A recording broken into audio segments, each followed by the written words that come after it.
welcome.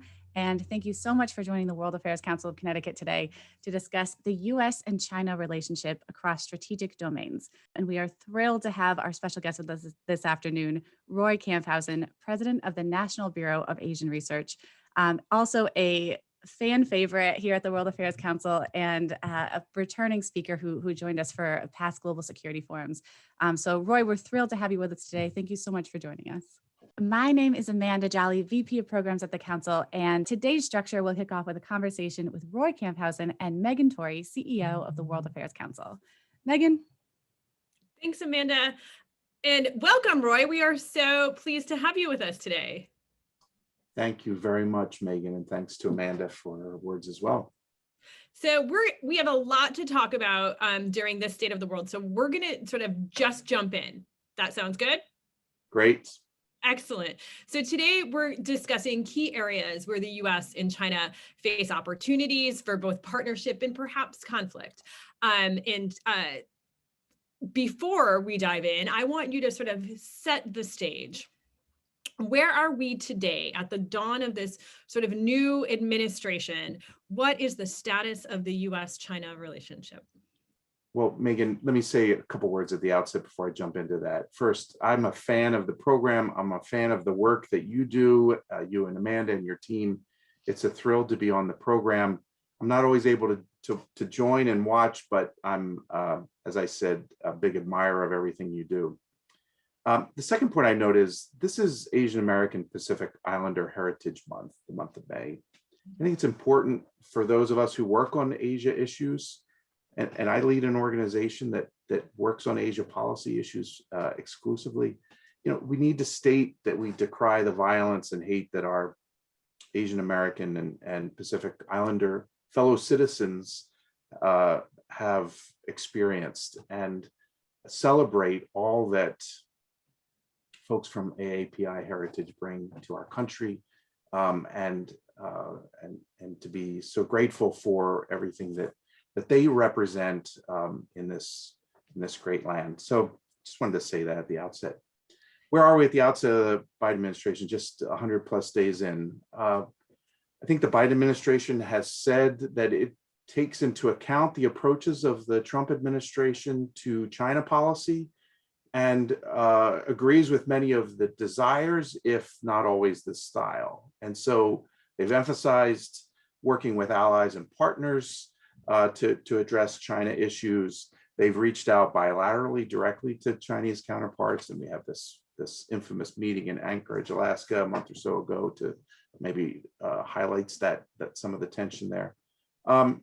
And they've also said, listen, we are about being a global leader in all of the issues that matter for all of mankind, including maybe most prominently climate change. And so I wouldn't characterize it as a reset necessarily. In some respects, they're building on the work that the Trump administration undertook to challenge China in those areas where it needs to be challenged, but they're bringing a different tone.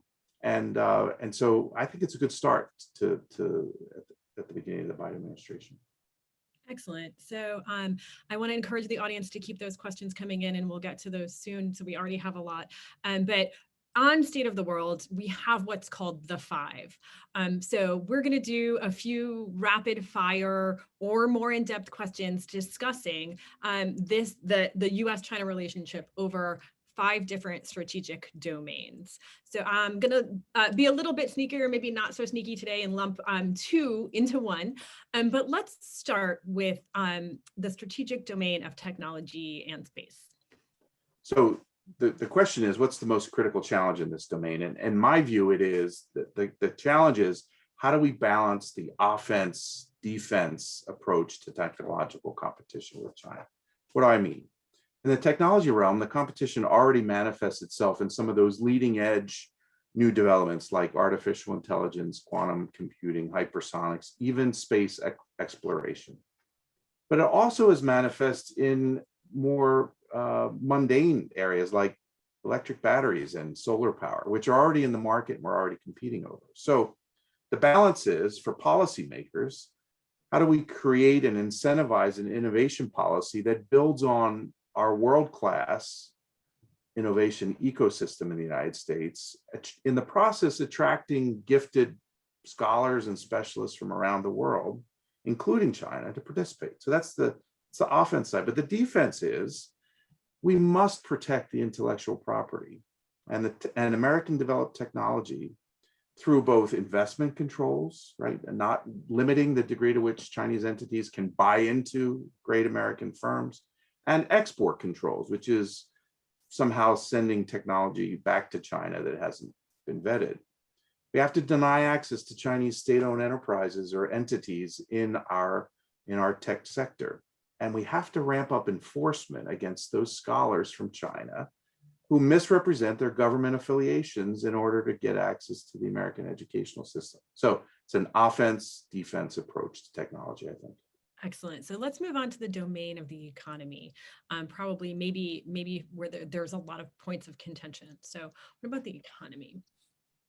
Well, I think this is a little bit of a longer point. We have to develop the tools for great American products and services to access and thrive in the Chinese market, the PRC market, without being compelled to give up their trade secrets or technology as a condition of market entry.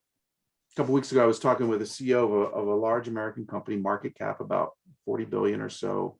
And he said to me, 40% of our global revenue comes from the China market.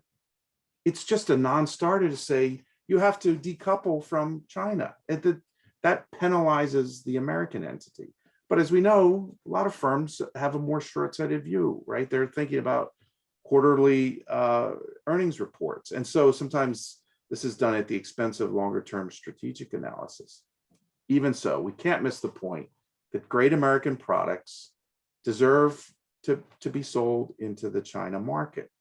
Now, I was also speaking with a U.S. congressman some months ago, not from our Connecticut delegation, thankfully. He represents a district with pretty strong agricultural interests. And he said to me, in this strategic competition with China, some must sacrifice. And he was referring to his own constituents who sell, wheat and sorghum. And I was stunned. I thought, no, that can't be. In strategic competition, we can't penalize our fellow citizens. American national interests are not just federal interests. They're also the aggregate of individual interests. And American agriculture is a great strength of ours. Our farmers deserve the opportunity to sell into the China market, and they deserve the policy support and equal opportunities to do so. We've done some work on this at NBR, and we'll continue to do so, because this is, I think, the challenge. How do we help companies thrive, be profitable, and do so on terms in which they can compete on a level playing field? Excellent. So, how do we compete? Absolutely. So I'm going to ask you about the strategic domain of defense. And we've been hearing so much about this. I know that we at State of the World last week talked a little bit about Admiral Stavridis' book, right? That sort of predicts a lot of tension in the defense area. So how do you see the strategic domain of defense? So I would frame the challenge in this way. How do we achieve American national security goals without going to war with China? The U.S. is a Pacific power. 5 important allies that we have in Asia. We have U.S. territory in Asia. Guam, consider that Guam is about 1,560 miles from Tokyo. But it's 4,000 miles to Hawaii and another 2,000 miles to the western coast of the United States. I mean, we are an Asia Pacific power. In the post-World War II era, American provision of security has enabled many of the countries of Asia to thrive, the meteoric rise of Asian economies.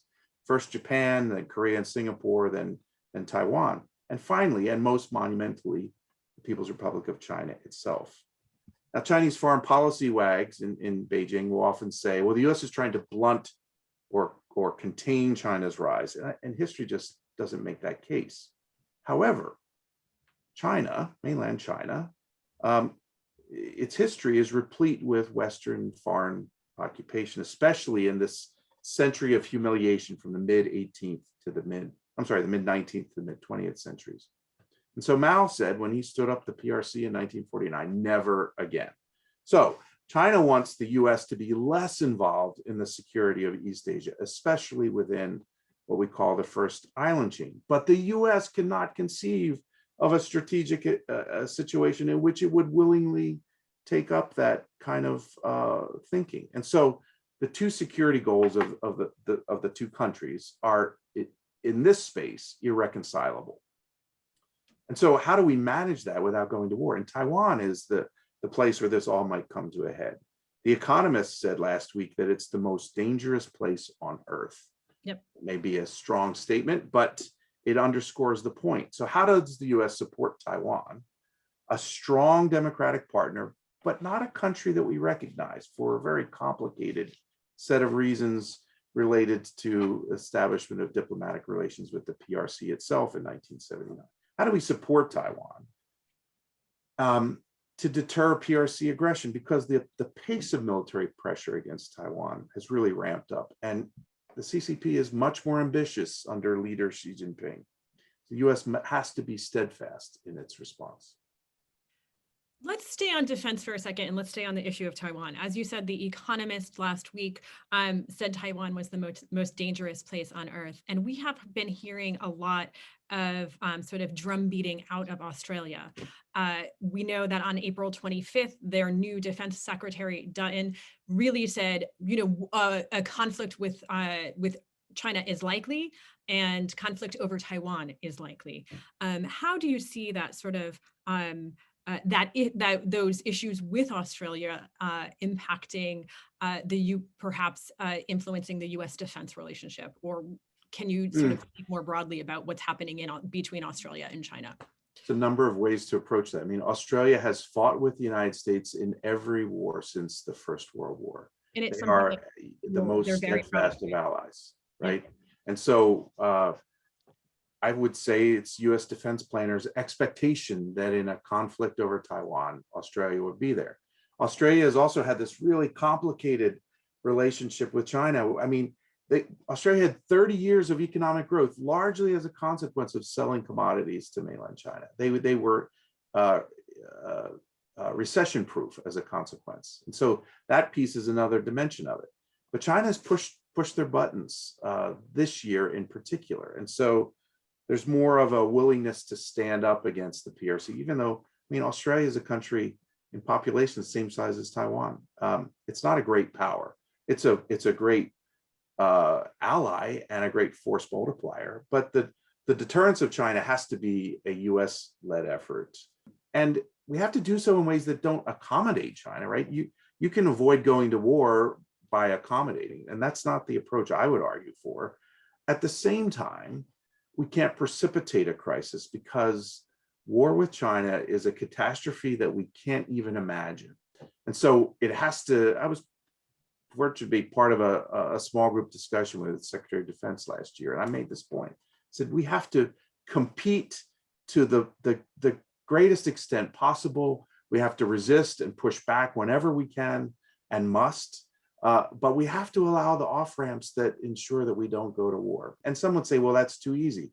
But China's not Iraq, right? China's not Afghanistan. We go down the path to war there, and that's just devastating. So one more question about defense from the audience from Herb. How he wants to know, how can China sort of afford its military buildup and the Belt and Road Initiative at the same time? China only spends about 5.5% of total government expenditures on military costs. And even though that's a pretty opaque process, that's a pretty low percentage. They have a lot of room to even further expand if they would choose to do so. So a flourishing economy, and there's no economy that has grown at the rate as China has over the last 3 decades. That's how they pay for it. Belt and Road, it started as a means to bleed off some of that excess capacity, right? We export the capacity in ways that avoid WTO anti-dumping rules. And so in some ways, that initial effort at Belt and Road really was an aid to Chinese economic development, because they could continue with the high rates of production, even if there wasn't domestic markets in which for those goods to be inserted. So there's lots of room lots of capacity to continue to fuel a military modernization on the part of the PLA, the Chinese military. So maybe perhaps a question about Belt and Road leads us, is a great segue into our next strategic domain, which is global leadership. As so many have predicted, we're entering this period of great power competition.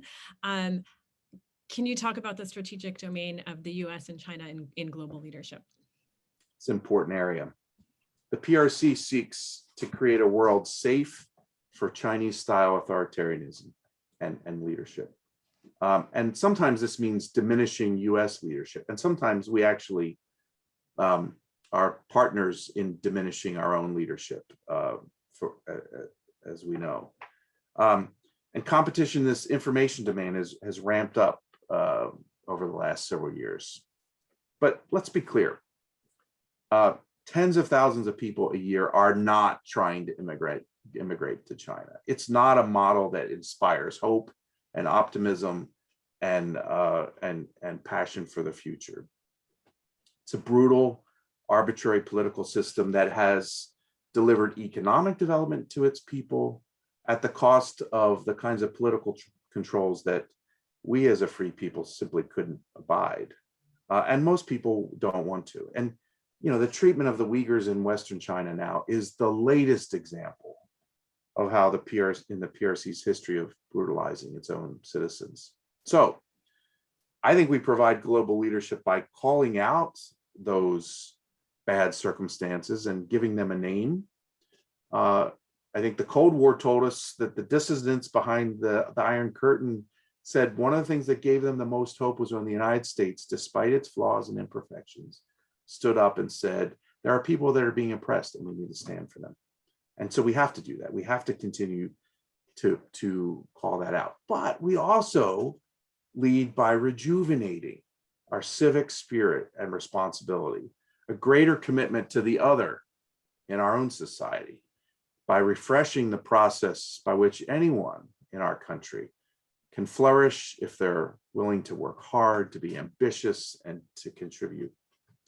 Now, another way to contribute in global leadership we've just seen, and that's providing international public goods in very effective ways. I was personally very heartened to see the Quad leaders. Remember, the Quad is Australia, India, Japan, and the United States. They committed to providing 1 billion vaccine doses to the countries of Southeast Asia. Now, India, as we noted at the outset, Megan, I mean, it's a devastating time right now for the people of India as they experience this COVID resurgence. So the plans will be debated, but the impetus is the right one, right? We compete by providing international public goods in ways that are so necessary and helpful for people who need them. So those are some ideas on global leadership. That's excellent. I do have an audience question about the Quad, so it's good timing. So is China threatened by sort of the Quad? I guess that's the sort of a simple question, but. Well, 2 points. Yes. First, yes.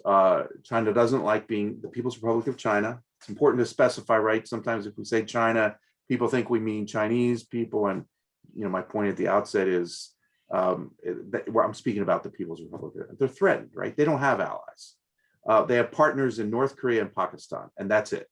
So the American alliance system, American-led alliance system, is threatening to China. And when there are ad hoc groupings which come together, that is itself threatening. And China doesn't like being singled out. Now, it's interesting to note that the Quad, the leaders of the Quad, have been at great pains to say this is not a new security structure aimed at containing China.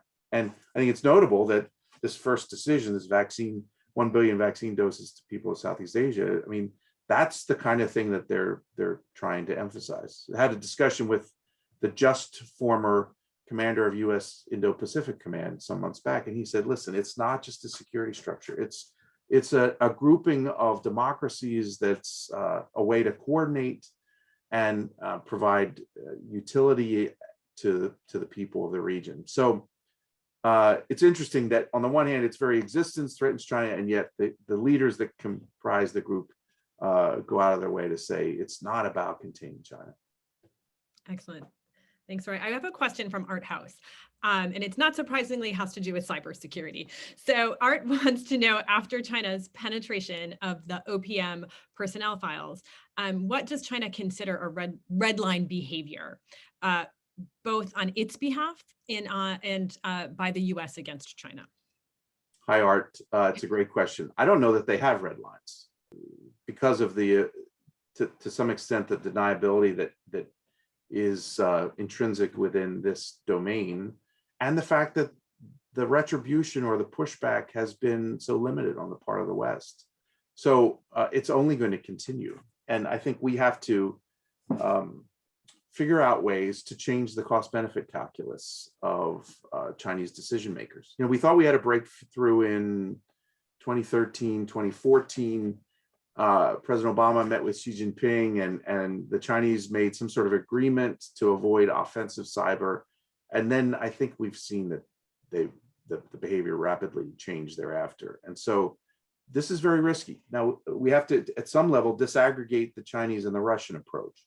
The Russian approach, in my view, is intended to create mayhem, to disable and weaken the American system almost without clear sense of a particular outcome. The Chinese have much more focused outcomes that they're attempting to bring about. But the two together, and it's not clear if they're coordinating their efforts, but Xi Jinping and Putin have met more than any other leaders on the face of the earth over the last several years. They've met each other more than 30 times. And so there has to be a level of coordination that's taking place. And the risk to us writ large of these two approaches is just extraordinary. And I don't think our responses have been up to the task. And I think Art's question implies that. Excellent. I want to move on to a question from Fred, and it's about Chinese influence on the continent of Africa. So how does the United States sort of counterbalance China's influence in resource-rich Africa? Should the U.S. make this a pivotal national security priority? It's a really important question. Africa presents an opportunity for resources in ways that help fuel the Chinese economy, and it's given American focus on the Middle East and Southwest Asia, especially in the security domain over the last 20 years. I would say we've been somewhat inattentive to the challenges and opportunities in Africa. Interestingly, at MBR, we've just started a new project that looks at Chinese strategic goals on the continent, and it's fascinating to see. So does this become more of a priority? Well, I think our priority should be developing relationships with the people and the countries of Africa that assist in development and serve our own aims, and not simply as a means to blunt a Chinese advance, because the people of Africa, the countries of Africa, just like in the Middle East and Southeast Asia, they will perceive if they have been somehow are part of a transaction where the US is competing with China, and they might benefit at some level, but they've been objectified for purposes of achieving US strategic aims. I think we want to avoid that sort of phenomenon. That said, we've been less than fully attentive, and I think it should be a priority for the administration. Excellent, thank you. So let's talk about a little bit about China and climate change. We have a few questions. Sort of as China sort of, talking more and more about renewable energy technology, do you see a world in which China is becoming a leader to combat climate change? Wow.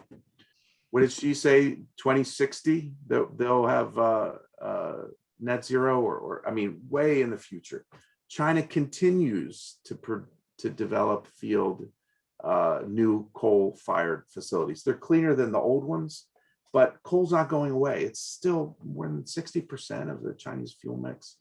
So on the one hand, that phenomenon remains in play. On the other, in really important new green technologies, solar and otherwise, they're making great strides. So which is it, right? And to what extent will China be accountable to goals that would help the world, the globe, achieve the kind of gains that we need to see in order to get to the Paris Accord aspirations?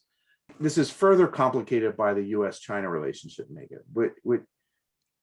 In the Obama administration, cooperation with China on climate was the first priority, and lots of other issues were sidelined as a consequence. And the Chinese rapidly understood that if they didn't want to work on something, on another issue, they could say it somehow detracted from achieving cooperation on climate. And so we have to avoid a circumstance. Secretary Kerry made this point, right? We can cooperate on climate, and that doesn't mean every other issue is required for us to put a happy face on it. But this is a hard challenge because the Chinese know how important it is. The Chinese Communist Party leadership recognizes the priority of the Biden administration. So it's great that Xi Jinping joined the summit. It's better to have the Chinese on the inside than the outside. But this is, man, there's a long way to go here. So I have to say that you have broken the record on audience questions. So I'm trying to choose a variety. So that only means that we're going to have you back soon, Roy. So there is a question about U.S. China competition in space defense. So we recently, as part of State of the World, hosted one of the co-authors of the CSIS Space Threat Assessment. We know that the US is trying to lead in space, but China and Russia are fast becoming competitors. How do you think the US can best deter China in space and protect our space assets? And I must put a plug in because space is going to be one of the things we'll talk about at Global Security Forum this year. Oh, hey, I'm not an expert, but it was the case that China long perceived that space was an American Achilles heel. We were vulnerable because of our reliance on space, especially in military operations. China is now in the very same place. And so deterring in this domain requires us to communicate viable threats to the Chinese space infrastructure in the ways that they have been doing so for the last 20 years. That's a hard-nosed approach, but they can't possibly perceive that they could get away with a space attack and not suffer devastating retribution. We have to communicate that piece of the deterrent message. So we are running out of time. So I'm going to ask you to close with just general thoughts as we all sort of will continue reading about the U.S.-China relationship, China in the world. What are the most important takeaways, one or two things that you want everyone in the audience to know and think about when we are sort of faced with these sort of competing news stories about China all of the time? Wow. American strengths are greater than PRC strengths. The Chinese people are delightful people. I've lived in China for 5 years.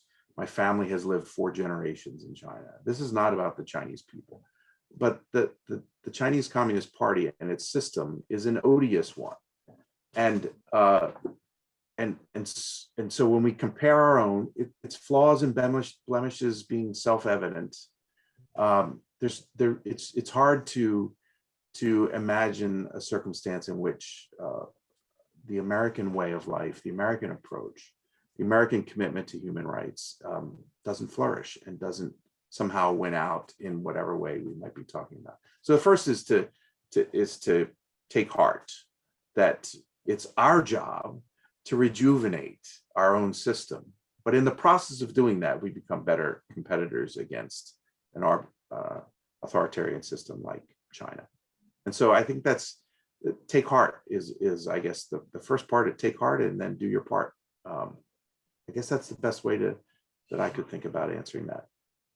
Roy, thank you so much. Like I said, we absolutely have to have you back on State of the World, but every time that you are a guest at the World Affairs Council, we learned so much and it's so important. So thank you so much. It's been my treat and thank you. It's a thrill to be on this program, which is, as I said at the outset, just a terrific one. Well, to echo Megan, thank you so much, Roy. This was a fantastic conversation. And thank you to everyone joining us. Thank you so much, Roy. And until next time.